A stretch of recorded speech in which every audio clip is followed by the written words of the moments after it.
in what we call the Lord's Prayer in Matthew 6:13, we're instructed to pray, lead us not into temptation. Now, all I want to say about that is, it means this: so we can be kept from temptation.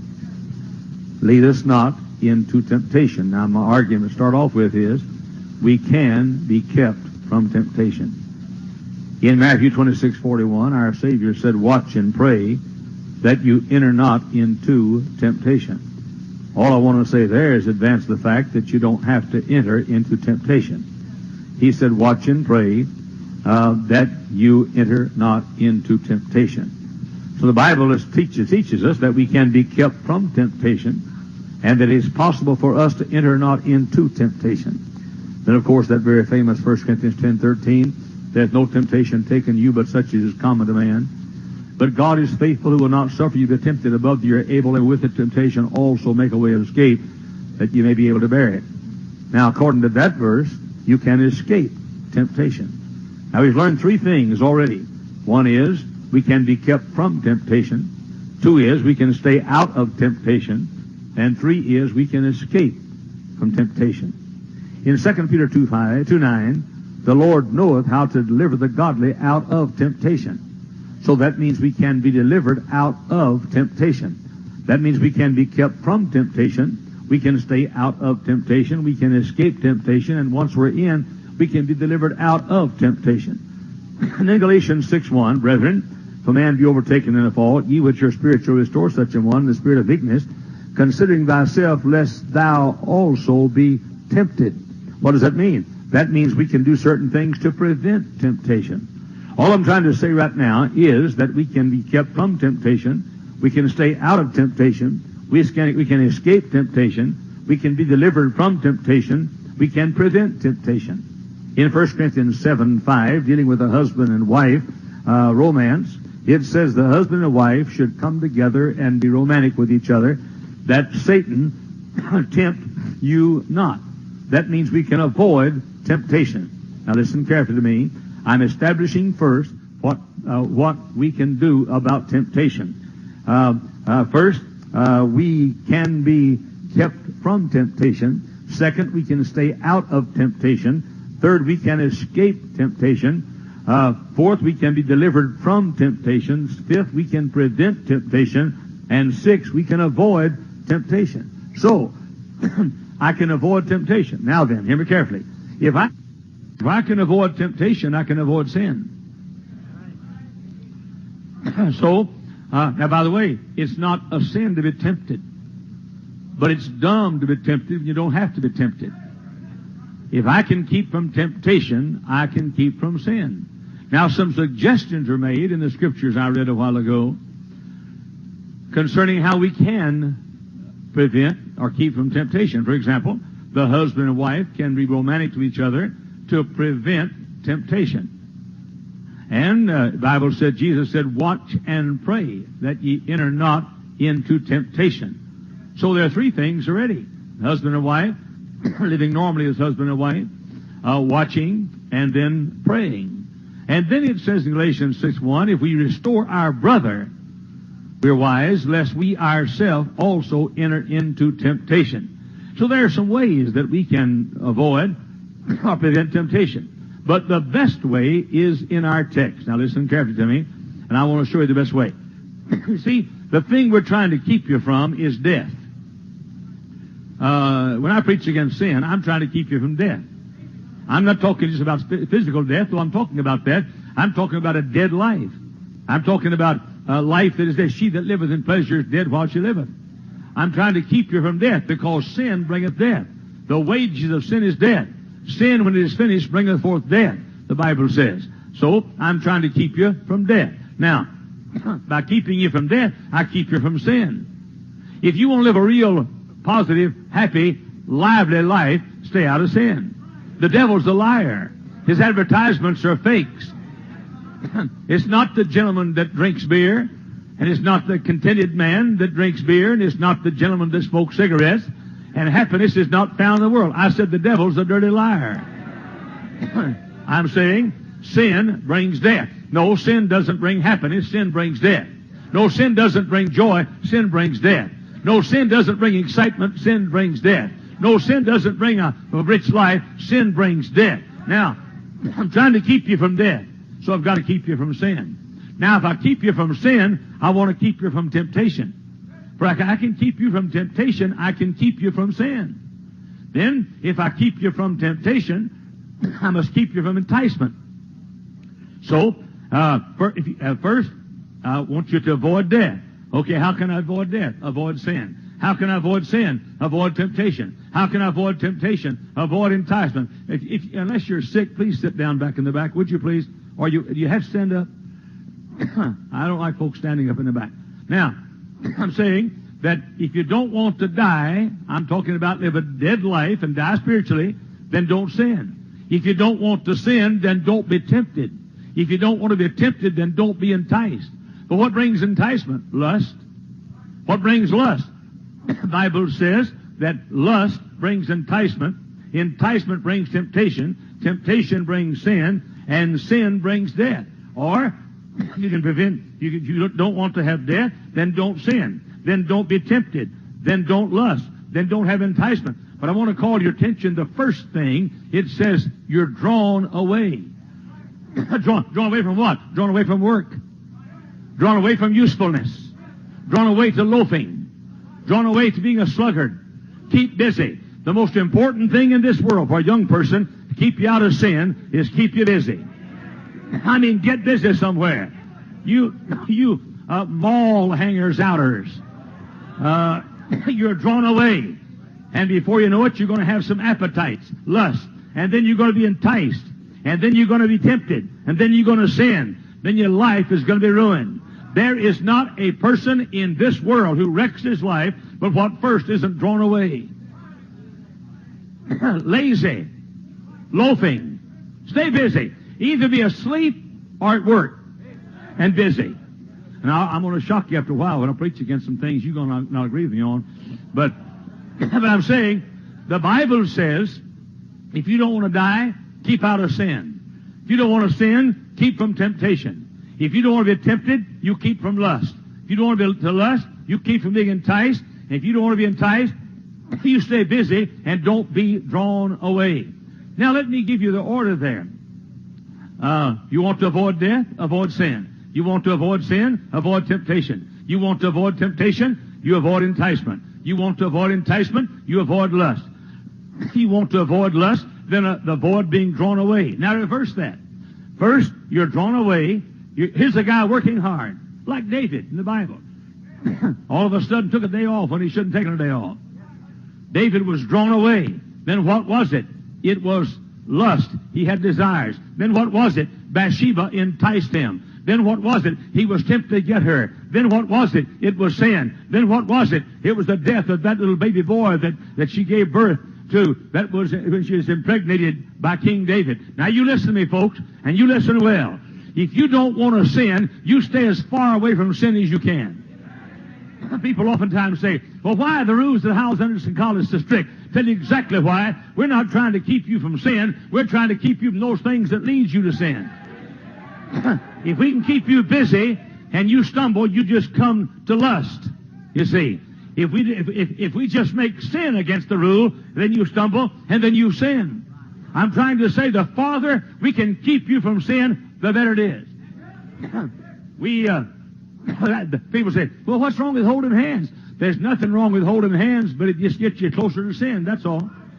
What's wrong with an unchaperoned date? There's nothing sinful about an unchaperoned date, but it just puts you in a place where you can have lust and be enticed and be tempted and then sin and then wreck your life.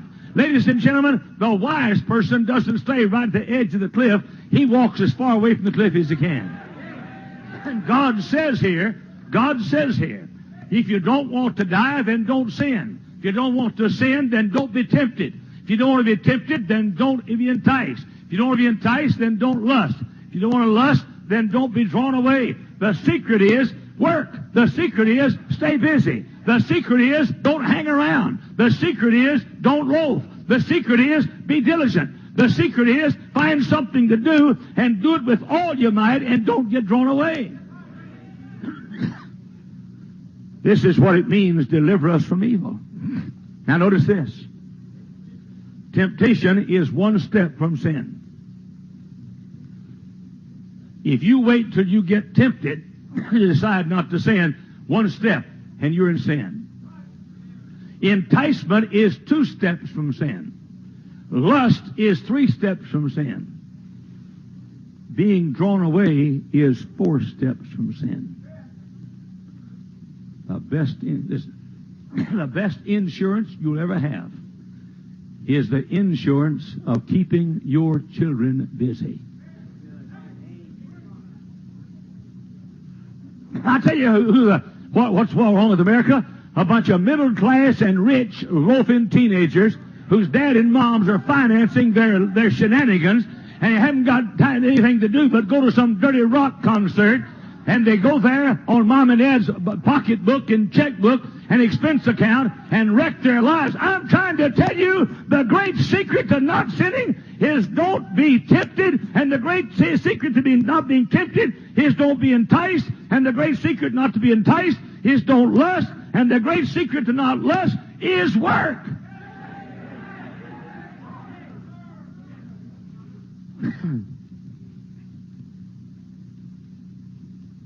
That means David found the answer in Psalm 101, verse 3. I will set no wicked thing before my eyes. Now, it is not sin to set wicked thing before your eyes, some wicked thing before your eyes. But it puts you one step from sin. By the way, David knew what he was talking about. He had put some wicked thing before his eyes. He had put the naked Bathsheba before his eyes. And David said, I have decided to put no wicked thing before my eyes. That means soap operas. That means Hollywood. That means your dirty movies. That means anything out of Hollywood. I don't care if it's Disneyland, or Disney movies, anything out of Hollywood. I will set no evil thing before my eyes. I will set no liquor on that screen. I'll set no adultery on that screen. I'll set no folks that not married each other kissing on that screen. I'll set no mixed women on that screen. I'll set no wicked thing before my eyes. And ladies and gentlemen, if you'll set no wicked thing before your eyes, you'll be a long ways from sin down there. But you get right here on the edge, and here you are. And keep me from sin. Keep me from sin. Go back here and say, keep me from being drawn away.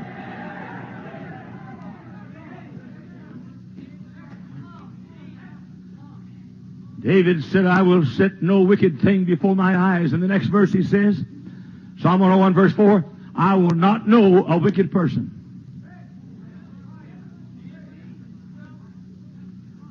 I will not know a wicked person. What does that mean? If you don't know somebody, you can't date them. If you don't know any wicked people, you can't run with wicked people. David said, I will not know a wicked person. Now, he didn't say, I'm with the wrong crowd, and they're trying to get me to do wrong. I've got to watch it and stay out of sin. Get back here where you don't know anybody that'll tempt you. God said, you're drawn away, and then lust, then entice, then tempted, then sin, then you die. Ladies and gentlemen, you're crazy to stay just 2 steps from death. Stay away from temptation. John 16:3 says, whatsoever he shall hear, that shall he speak. There used to be a little commercial on radio down in Texas, Jack's Beer, J-A-X. Not mine, but J-A-X Beer. Had a little ditty. Hello, Mellow Jack's little darling. Hello, Mellow Jack's little darling. It was on the radio. I heard that thing so much, I was preaching one Sunday, and I started humming. Da-da-da-da-da-da-da-da.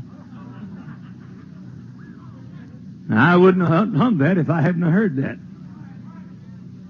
Now, it says, whatsoever he shall hear, that shall he speak. Now, that means don't listen to all that and say, I know all that stuff, but I don't want to speak it, but I know it, I've listened to it. You're right on the precipice of sin. You're a heap safer, ladies and gentlemen, to go back here and prevent yourself from being drawn away. Stay busy, oh my soul in heaven, stay busy.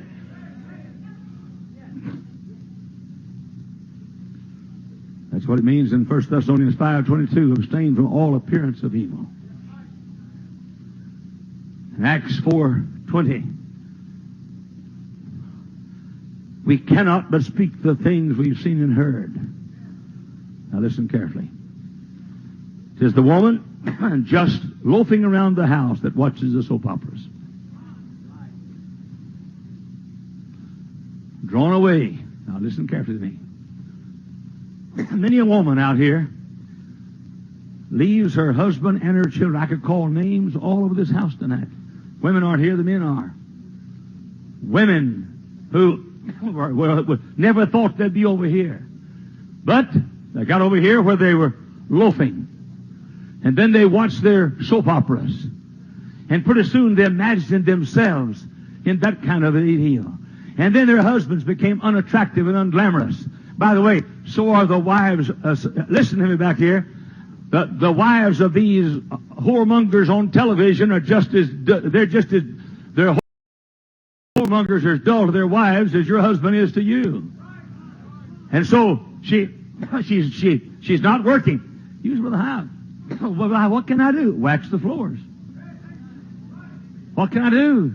I got them all waxed. Okay, unwax them and wax them again. Wash the walls. Look at me. Listen to me. I'm preaching to you. This loafing, get up late, go to bed late, play, holidays, vacations, days off, lay around, not work, hate work, love play generation has destroyed America. And brother, the reason America's over here tonight and is dying is because over here she started off being turned and drawn away. We've been drawn away and we've done nothing, and we have been lusted and we have enticed and we've been tempted and we've sinned and we're dying. Why? Because America quit working, that's why. There's the young person hanging around the mall that's in trouble. If you got to go to the mall, you go there, have you a list of what you got to buy. You walk in there, buy it, and get your carcass out of the mall and get in the car and drive home. Tis the David who takes the day off who sees Bathsheba. Tis the young person who hangs around the drive-in restaurant that's in trouble. You say, what's wrong with hanging around the drive-in restaurant? The same thing that's wrong with hanging around anywhere.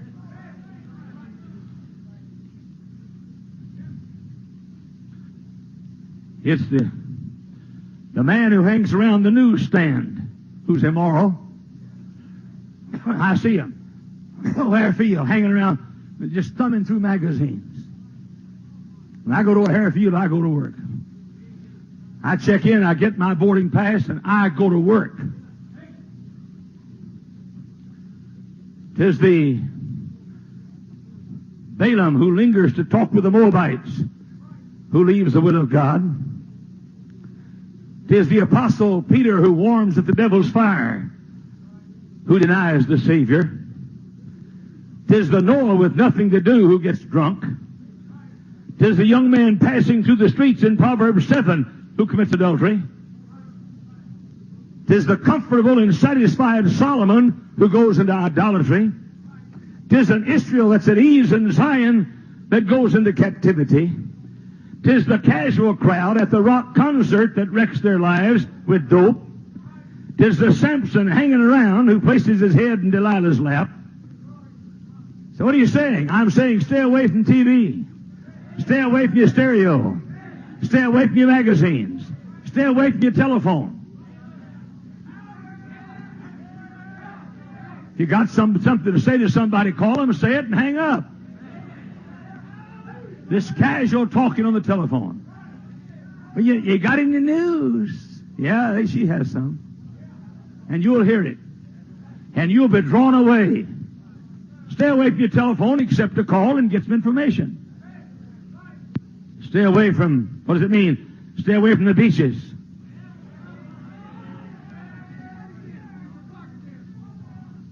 I said, stay away from the beaches. Well, Brother Hyles, I just take my own family out there. Be a good idea if you didn't do that. It'd be a good idea if Daddy didn't see his teenage daughter in a bathing suit. In my office this morning, there came a lady. That happens almost every week. A man that is sat in these pews and may be here tonight.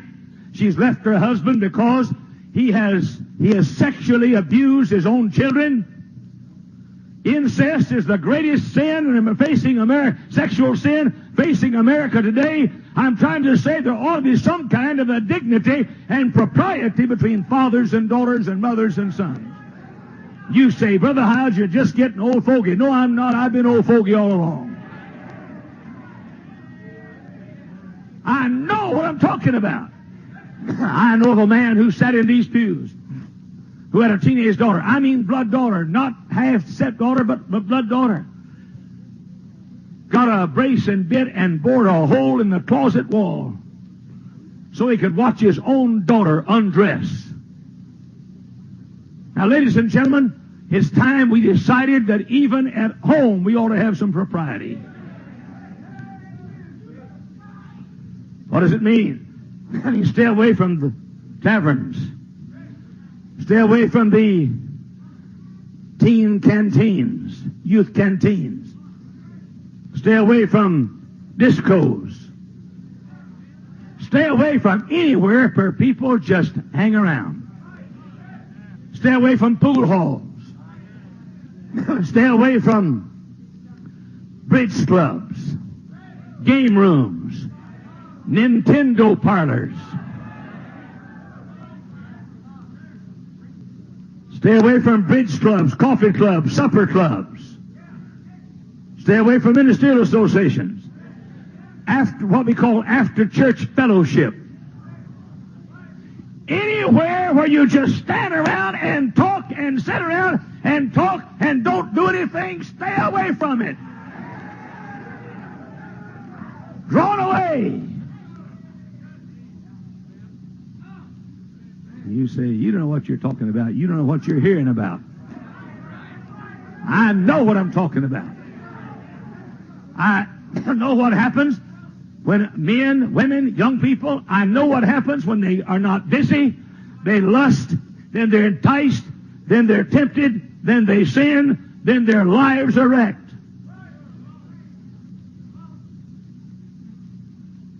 Stay away from, here it is, right here. Stay away from slumber parties. Wouldn't give you a dime for all of them. All of them.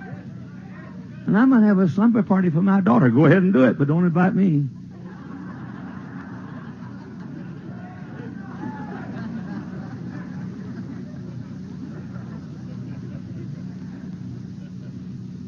Well, Brother Hyles, what's wrong with the slumber party? The fact that they're not slumbering? Slumber means sleep. If you're having a slumber party, slumber.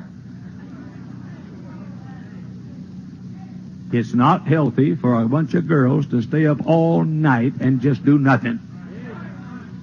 You say, Brother Hyles, you get more narrow-minded all the time. Yes, I'm learning more all the time.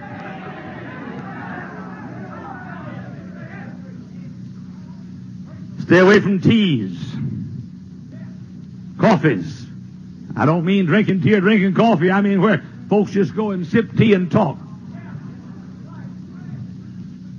Stay away from Blockbuster.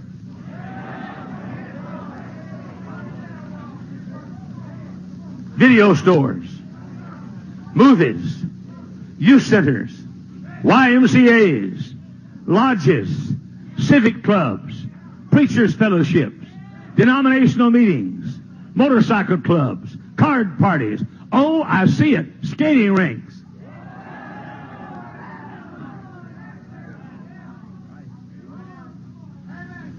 You say, preacher, what's wrong with the skating rink? If there's nothing wrong with the skating rink, it dead sure does turn you away. It draws you away. Anywhere people hang out, you shouldn't be there.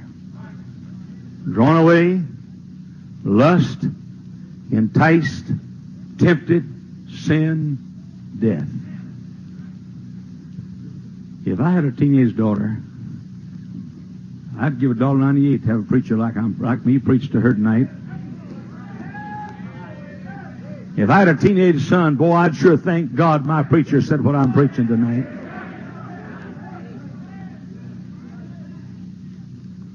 Stay away from rap sessions. Stay away from TV talk shows, call-in programs, neighborhood get-togethers, unplanned socials, unplanned dates, unplanned activities, sewing circles, bull sessions, dance halls, magazine stands, news stands, gathering places, secret orders, civic clubs, meeting places, unplanned activities of all kinds, discussion groups, city parks, flower clubs, and secret orders. Stay away from them.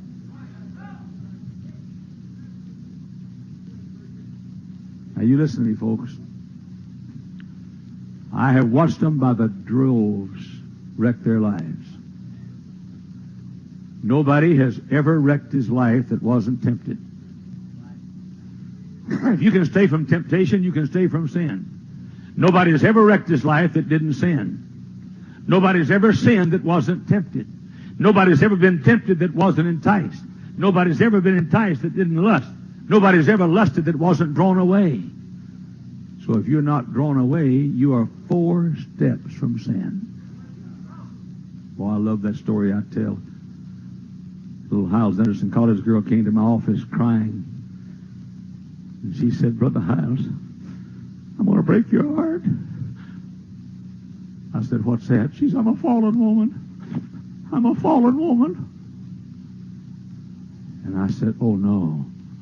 No. Where did it happen? She said, in the hallway at Hyles Anderson College.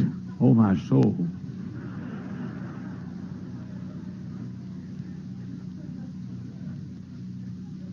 I said, what did you do? We held hands. I never was so glad to hear somebody held hands in my life. You know why that young lady wasn't a fallen woman? It's because an old-fashioned preacher told her not to hold hands. And when she stumbled, she fell into holding hands. But if she had been over here and not listened to a preacher, she fell one step. She'd have been in adultery and wrecked her life and might have been pregnant. Ladies and gentlemen, if you don't want to die, then don't you sin. If you don't want to sin, don't you be tempted. If you don't want to be tempted, don't you be enticed. You don't want to be enticed, don't you lust. You don't want to lust, you stay busy.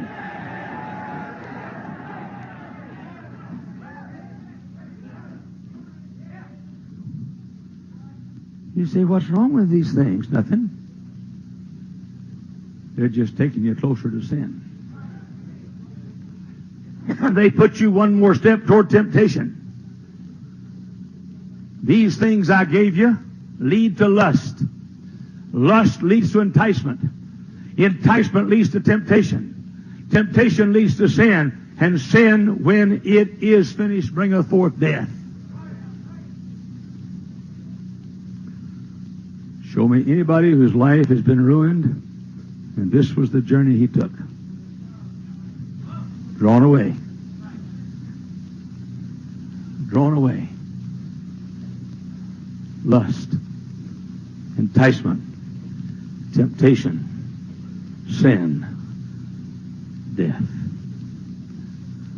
Show me any church member who backslid and dropped out of church. He went the same route. Drawn away. Quit his Sunday school class.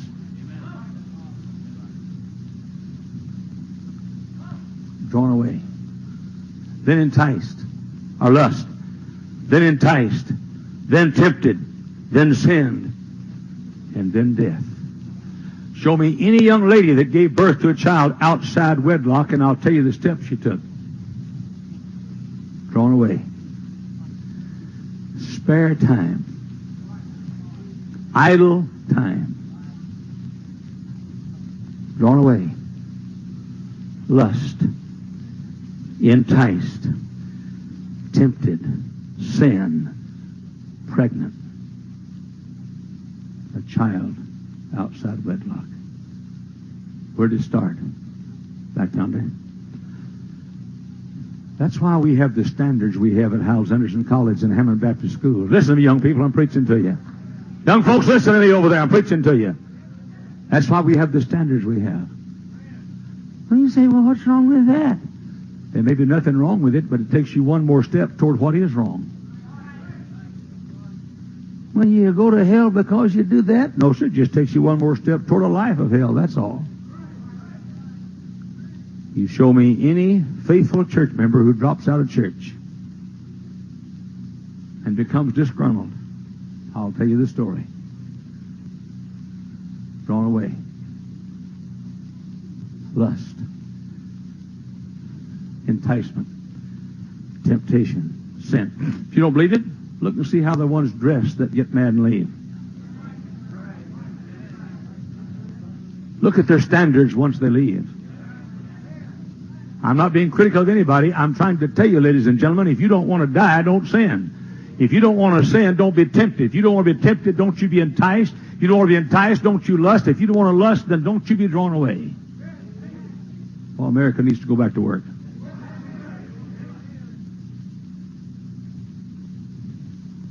Heard Dr. Tom Malone say this. He said, and he is a young man, he went to live with his grandfather who reared him. He said his grandfather said, Tom, we have no rules here. You can go to town, do anything you want to. Anything you want to. Tom said, boy, what a deal. What a deal. He said, no rules at all. He said, now, Tom, here's the schedule. He said, when that sun comes up over in the east, you'll be up and dressed. And you'll be in the field. That'll be about 5 o'clock in the morning. You'll work in the field till noon. When the sun gets right up there, you'll come back in, we'll have a bite to eat. An hour later, we'll go back to the field, and you work the field till that same sun over there sets over here, and it'll be about 8 o'clock at night. And then you've got to come in, you've got to slop the pigs and milk the cows, and you've got a few duties like that, chop some wood. It'll be about 10 o'clock. Now, he said, that's the schedule. Now, between 10 o'clock and at night and 5 o'clock in the morning, you can do anything you want to do. Dr. Malone said, boy, what a deal. What a deal. He said by the time 10 o'clock came that night, he didn't want to do anything. That's exactly what I'm preaching about tonight. Drawn away! You women. Listen, you women that stay at home, unless you have to work, you ought to stay home. But you stay home. You have conveniences that Grandma didn't have. I mean, you got a machine there that washes your clothes and dries them and folds them and puts them in the drawer after it irons them. You find something to keep yourself busy. Because I'll promise you, just as sure as you sit down and you have 4 or 5 hours to do nothing in the daytime, you're going to get that TV guide. And before you know it, you're going to watch that sometimes fat, sometimes skinny Oprah.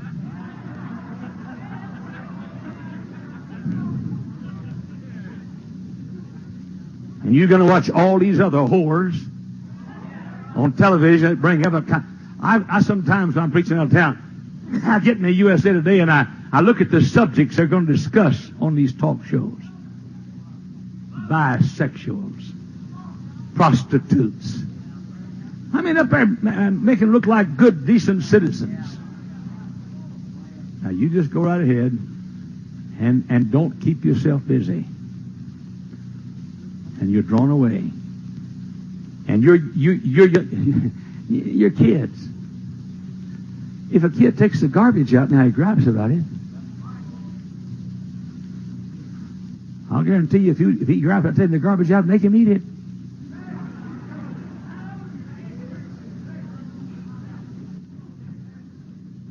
I dare some teenage punk with my name to gripe about taking the garbage out. One day, Dave Hyles wouldn't. I said, shut the door. He said, no. He shut the door for 8 hours.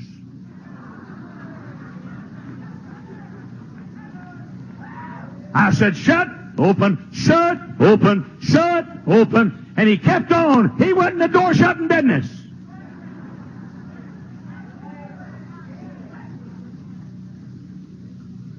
don't understand it. Some of you guys, 240 pounds, 6'4". You come to me and say, what can I do with my boy? Beat the devil out of him.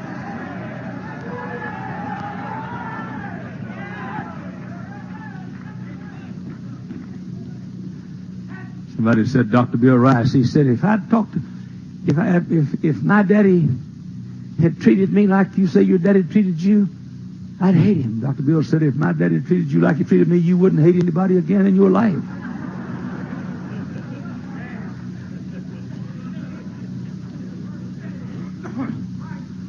Every preacher that left the ministry started right there. I'm an old man. I don't have to work real hard if I don't want to. But I don't want to get in trouble. And as cute as I am, I got to watch it all the time.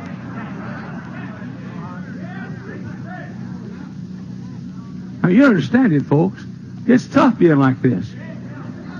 There's stewardesses on airplanes. You know how it is. I just keep busy, that's all. I just keep busy. Now, you listen carefully. Interesting thing about it, it doesn't say lead us not into sin. It said if we're there, deliver us from it. But it doesn't say don't lead us into it. He goes on to say deliver us from evil, but he says lead us not into temptation. For if you are not led into temptation, you'll not need to be delivered from evil. Because if you're not tempted, you won't sin, and you don't sin, you won't die. So I'm trying to tell you tonight, the best thing for you to do is stay away from temptation if you don't want to sin, and stay away from enticement if you don't want to be tempted. Stay away from lust if you don't want to be enticed. And stay busy if you don't want to lust. It might be a good idea for you fellows to find out what sections of the local newspaper have the lingerie ads and not even get that section. The average newspaper is nothing more than a Playboy magazine, right? How do you know? So the local newspaper is like Playboy, right? Okay, you're right. Is that right? Okay, fine. That's right.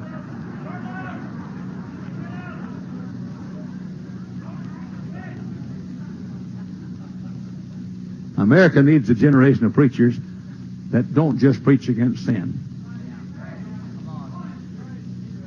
but preach against being turned away so you won't lust, so you won't be enticed, so you won't be tempted.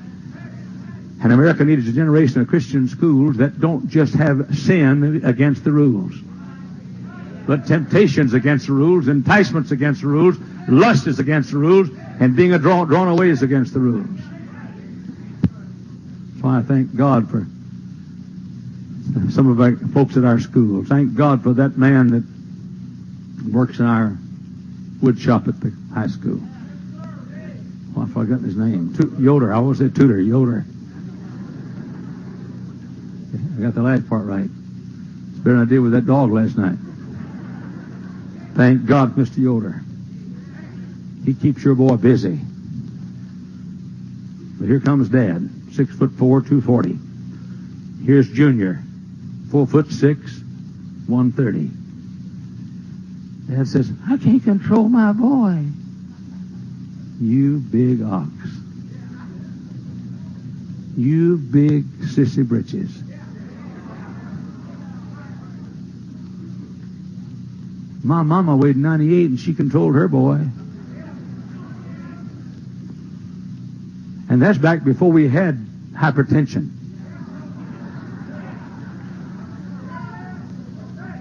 Chemical imbalance. Only imbalance I had was jumping.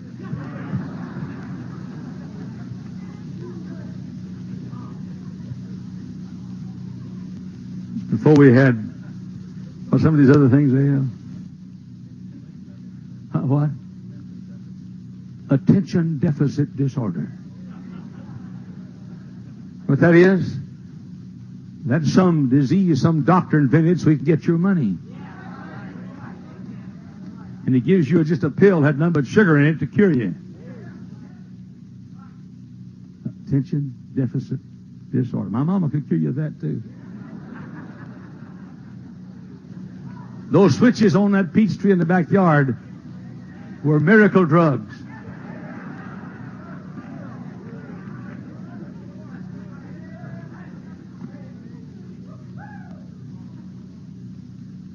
Well, the old man been preaching 50 years. Not just against sin. America's full of a bunch of independent Baptists just preaching against sin. That's all they're doing, just preaching against sin. I was down in Southern State not long ago. Pastor said to me, he said, our basketball team is undefeated. I said, what schools do you play? He said, public schools. Well, I said, what do you do when these public school cheerleaders come to your gymnasium at your school with their little panties on, showing their thighs and everything else? Well, he said, we just don't look.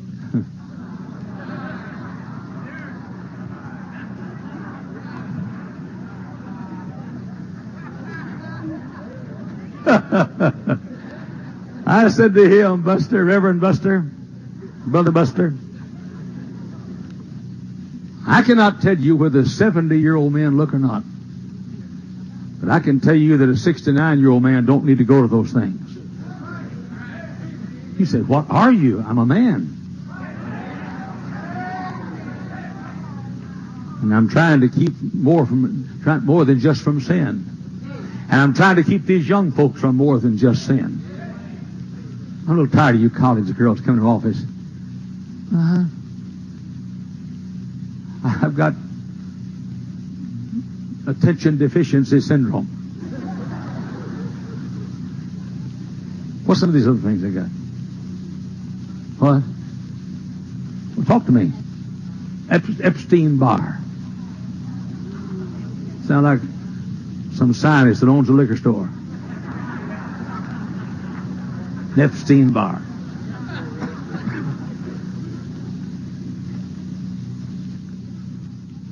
I'm overloaded. How many hours you taking? 7.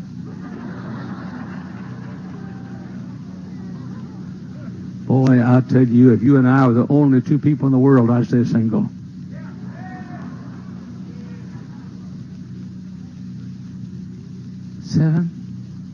I got Epstein-Barr. Shoot, I could take 7 hours with paralysis.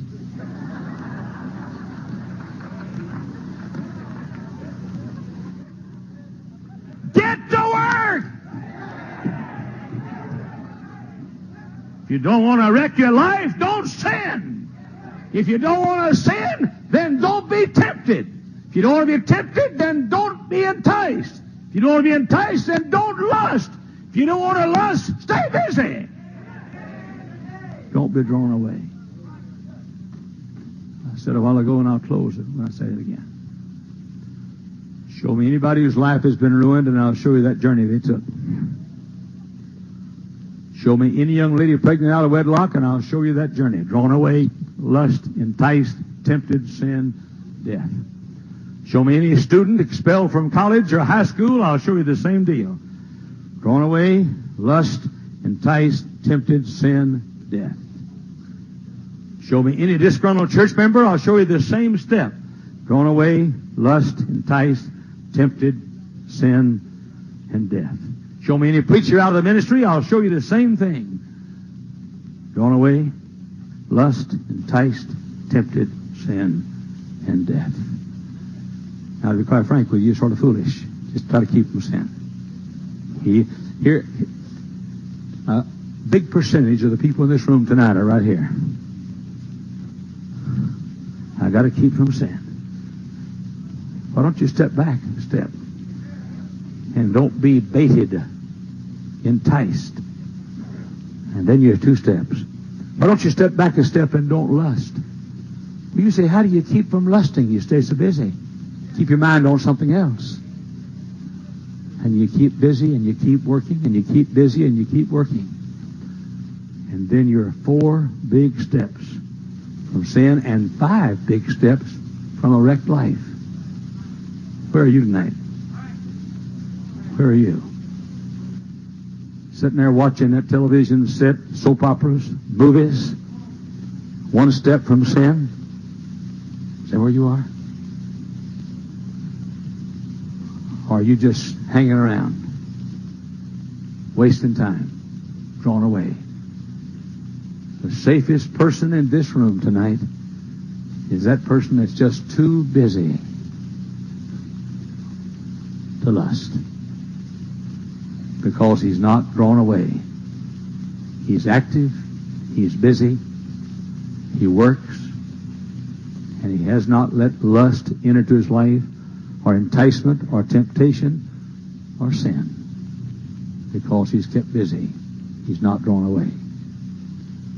Father, bless the message tonight.